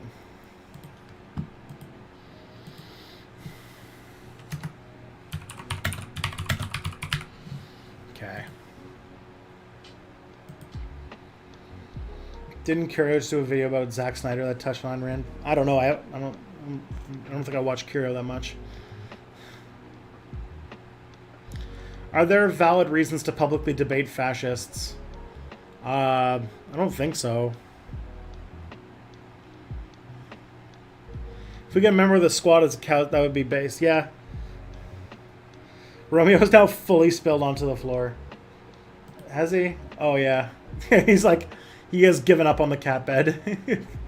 Romeo does that. He'll just like flop out on the floor. He will fall asleep anywhere, and he's like impossible to move because he's so heavy. He's not so heavy, but he's like, he's just a big old boy.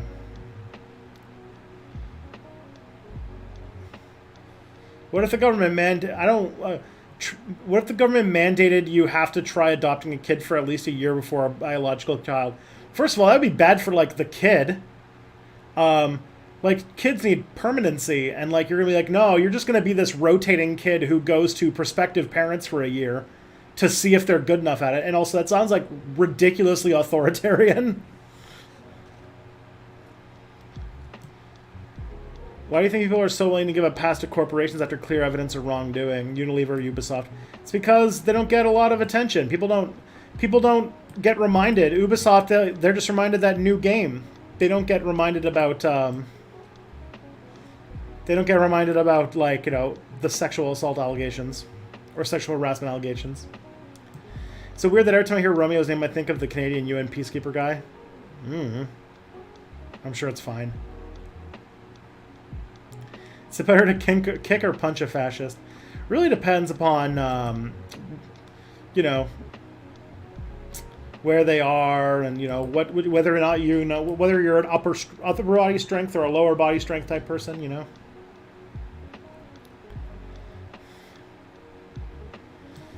The idea sounds traumatizing. Pay the kid.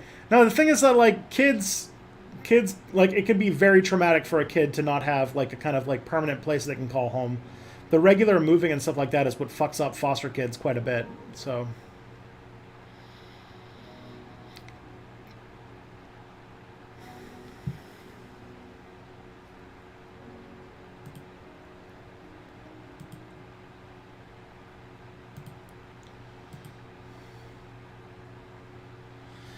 what do you think about the latest episode of Star Trek Discovery? The latest episode of Star Trek Discovery is pretty good. It was. It wasn't my favorite episode because it was kind of just a get from point A to point B type episode to set up a bigger thing. But it was a fun episode. It had the latest episode of Discovery had good character moments. Like, a lot of the stuff with Stamets and Hugh and whatever their name was. I can't remember what the scientist teenager character's name is, but, like, they had a pretty good you know, thing. The idea would be that they'd opt out to keep the kid rather than have their own baby. I mean, most of the time, adoption, like, most of the time in those situations, I don't know, no. I would say not. We don't really have an overpopulation crisis, and we're definitely not, I don't know if we're, like, I don't think we have way too many kids in orphanages for such a program. And also, yeah, it just feels like you're treating children like a commodity, which sounds super fucked up.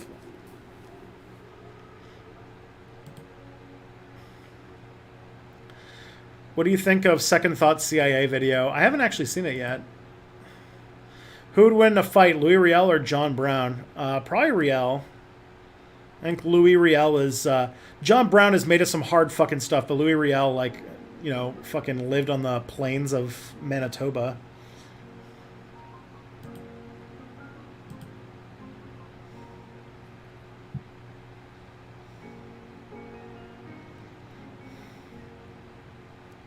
I'd say any amount of kids in orphanages is undesirable. Yes, but do we want them to be like, do we really want our orphan crisis or whatever to be solved by, like, renting children to, like, randos who want to have kids so that they can do their mandatory 1 year, hoping that they don't just get dumped afterwards so they don't end up, like, super fucked up. Like, to become an adoptive parent, you have to go through a lot of school and shit. Do you think there's hey, thank you, Gropnik, by the way, for the donation. Do you think there's a difference between a fascist and an authoritarian democratic, an off-dem reactionary like Erdogan? It's difficult to articulate, but I think Erdogan could become a fascist dictator if he wanted to be. He's definitely got, like, this, like, you know, definitive idea of what is a Turkish person, and basically wants Turkey to, like, exclusively be made up of those people and see everyone who's not that as an undesirable that needs to be removed. And that is definitely, like, in like, you know, you turn someone like Erdogan into a dictator, and yeah, you could see that shit happening.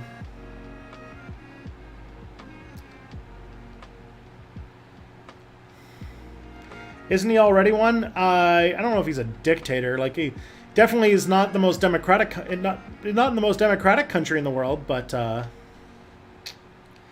I think that he's still like Turkey's not like it's not Nazi Germany yet. Do you like music? System of a Down just made a video on the Nagorno-Karabakh conflict, and I just wondered if you were aware. I wasn't aware of that, but System of a Down is pretty good.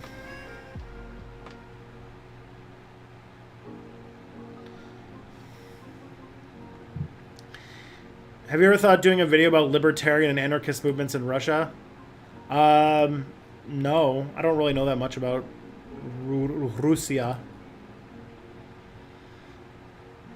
What are your thoughts on the Party for Socialism and Liberation? I don't even know what that is.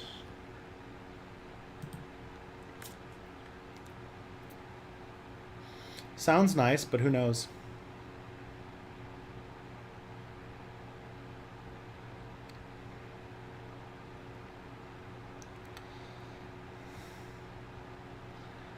Is there a fourth category for Trump voter? 1, ignorant to the point of delusion. 2, tribal, selfish, prioritizing self-interest over the suffering of others, setting bigotry and racism because it benefits more important. 3, actual racist. I think that there's a bunch of, I guess that would just be like second category there. Oof. I think that the fourth category would be the Trump voter that is like has much darker motivations than even Trump represents, and thinks that Trump is a stepping stone to getting there. People like, you know, Richard Spencer and Baked Alaska and like those guys.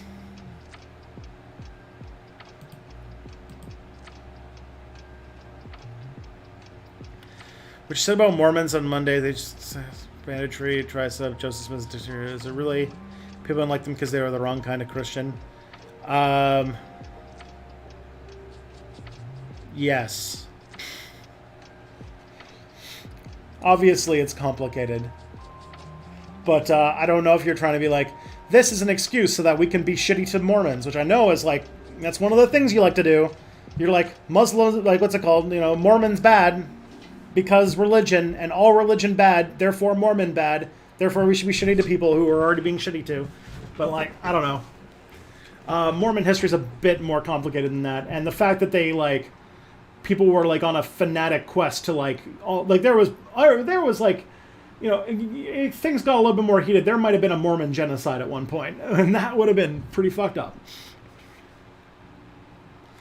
Did you hear that Richard Spencer is pro-Biden now? Yeah. He was sort of like under this idea that like the attempt of like a Nazi revolution is sort of over, and now like at least like if you have to choose between two neoliberal caretakers, choose Biden. I think that's basically like his philosophy, which is like, you know, hardly the most like ethical thing to do.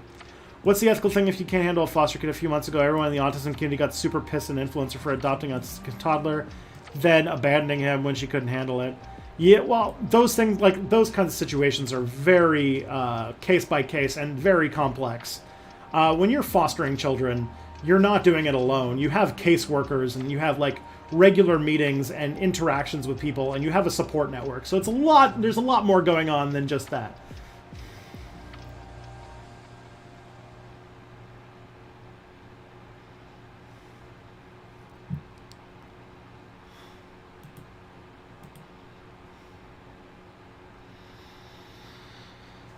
Do you think co-ops and land trusts can overtake capitalism as the dominant form of a quasi-market socialism?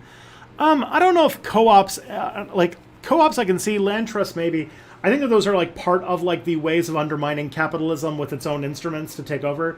Like I'm very interested in making like a sort of fund, like a kind of like a leftist index fund that is going to be like trying to buy up a larger and larger chunk of the economy to basically take over the means of production by beating them at their own game in the stock market, and at the same time using the profits as a way to have like a way for people to have bank accounts and credit cards and debit cards that are not siphoning money to for-profit private banks.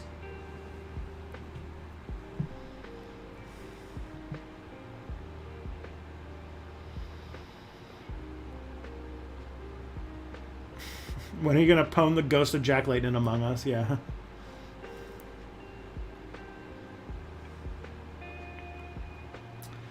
First story would be to stop showing off your foster shop for internet points. Yeah, whenever that goes through, whenever you know that process happens, they will never be on a stream. You won't see them. That's not a thing I'm going to do. Like credit unions. Credit unions are sort of an idea. Yeah, that's sort of a thing to work. I do want them to be. I would like more bigger ones, I guess, to sort of be like a form of like an overtly leftist credit union. That it's an example of trying to undermine like the finance sector, because the finance sector is really like the beating heart of late capitalism. And leftists don't do enough to try and like seize the means of production via the place where all of like the ownership of the means of production is happening. What if your foster kid becomes a bigger YouTuber than you? Goddamn. Then we will have to fight. Then we'll have to fight on the top of a mountain with swords.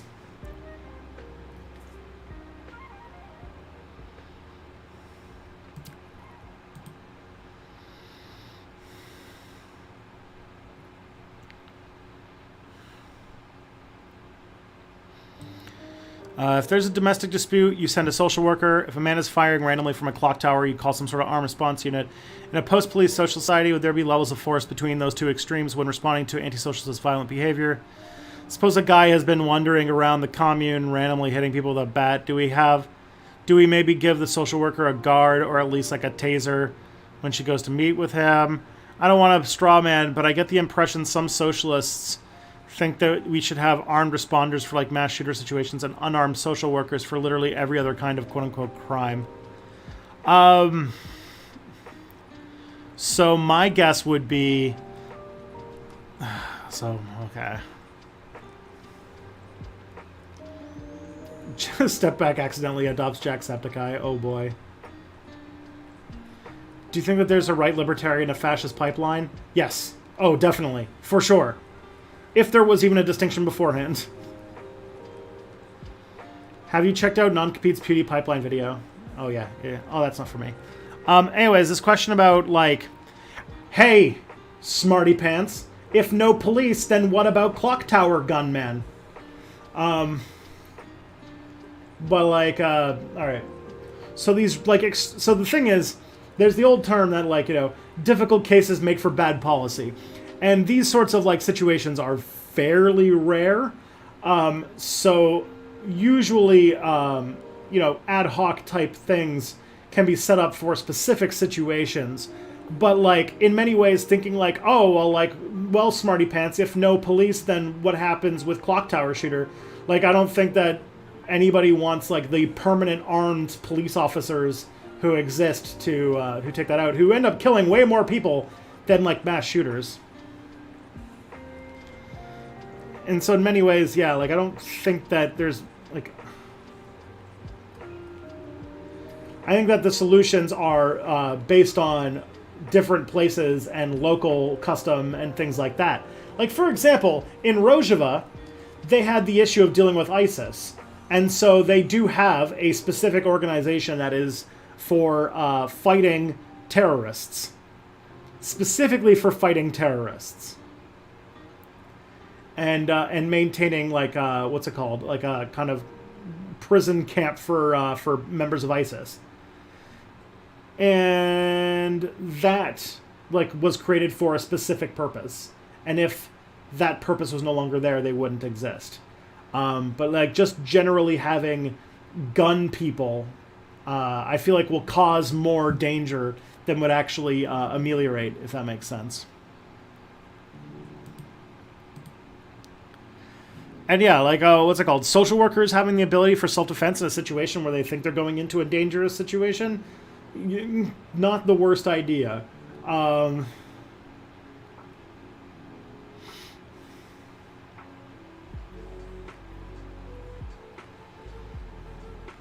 But, like, a permanent police force that's that are trained to just beat up black people, I don't think we need those. Should children be able to vote? Yeah, I guess. If they're affected by policy too, so they like, what's it called? At least like, there's at least like the age is a bit too high.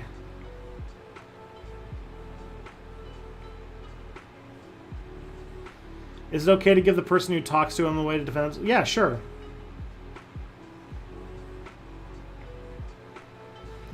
But whether or not that's like lethal, that probably should not be lethal force or anything like that. Like that's the problem. Like the problem we have today is that we give a lot of people who have to deal with those kinds of situations like a fucking gun or a taser, which also kills people. But like mace, I guess, or pepper spray, like those kinds of things are... What are your thoughts on the political compass test? Do you think that 2-axis charter is good or nah? I am famously against the political compass. I think that the what's it called? The political, like, people's politics do not fit neatly on a Cartesian plane, and I think that thinking that it does makes a lot of people misunderstand how politics works, because nobody is like perfectly mapped onto any political compass test. They're just people have like mishmashes of different and often contradictory positions that just like there's no Cartesian plane really works with. And to do so, I don't see what useful information comes out of that. Really.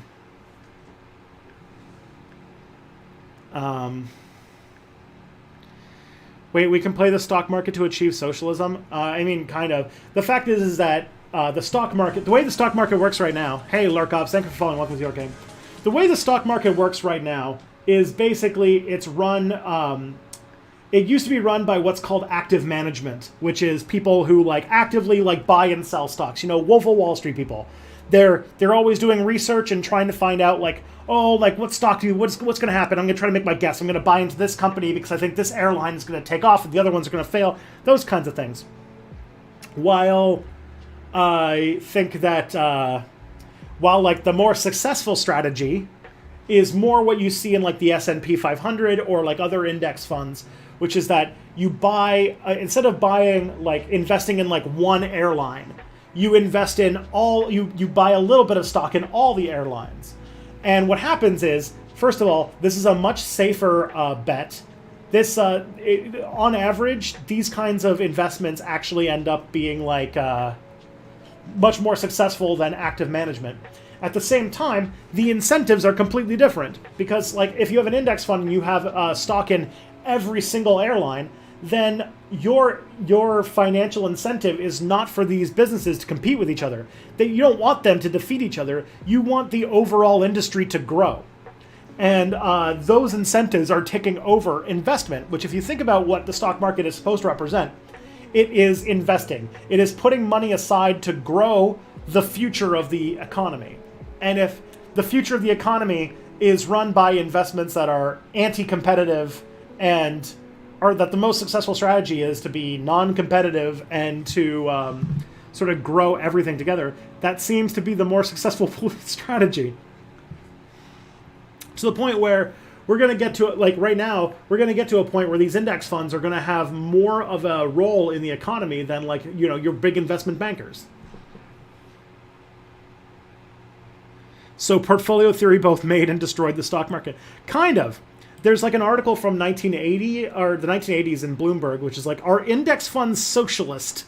And there's this thinking that like these kinds of like this kind of like index fund based investment portfolios are basically completely undermining the entire process of how like, you know, competitive markets work, and in doing so, have basically started to turn these places into socialist economies, because they basically have these different corporations. They stop competing with each other.